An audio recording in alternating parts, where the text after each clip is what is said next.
cukup terjal. Cukup terjal, tangga-tangga ilmu itu curam sekali untuk bisa mencapai puncak pemahaman sebuah dalil. Ketika beristidlal itu berdalil atau beristinbat. Beristinbat itu menentukan, menetapkan sebuah konstruksi hukum atau sebuah hukum. Konstruksinya itu kita harus benar-benar kuat. Kalau kita menempatkan sebuah hukum sedangkan konstruksinya di bawahnya acak-adut, roboh, gak benar, menyesatkan, menimpa orang lain, merusak, ya, itu sama seperti itu. Konstruksinya itu harus benar, cabang-cabang ilmu, disiplin ilmunya, sorofnya, ilmu nahwunya, bade, bayan, ma'ani, mantek, kalau bentuknya sebuah prosa, arudnya dipelajari, belum lagi nanti usul fikihnya, ya, fikihnya dipelajari, asbabul wurud hadis, mustolahatul ahadith. Karena nggak cukup hanya mustolahatul ahadith, ini sahih, ini dhaif.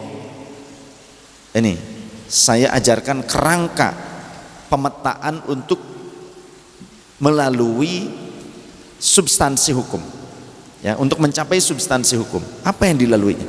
Ini begitu rumitnya. Karena tidak boleh kita dengan serampangan menafsirkan Quran, menafsirkan hadis.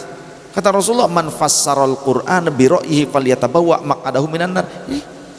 Siapa yang menafsirkan Al-Quran dengan akal bulusnya sendiri, nafsu akalnya saja, tidak dengan kompetensi ilmu yang mumpuni, silakan pilih tempat duduknya di dalam neraka. Ayo, gak boleh sembarangan.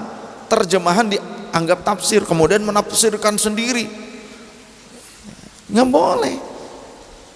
Jadi jangan pikir akan selamat masuk surga, diancamnya juga neraka.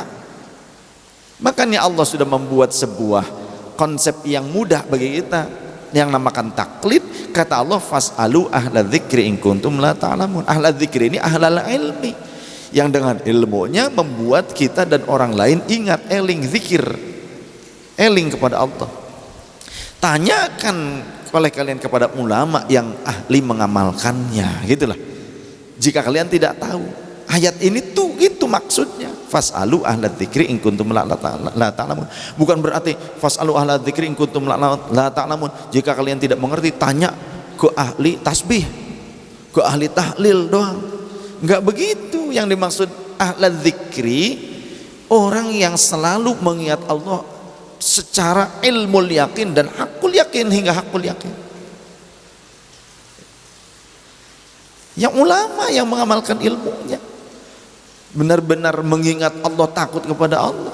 Kalau cuma tahu tapi nggak takut sama Allah, yang nggak ingat sama Allah, yang ilmunya kemudian tidak diamalkan,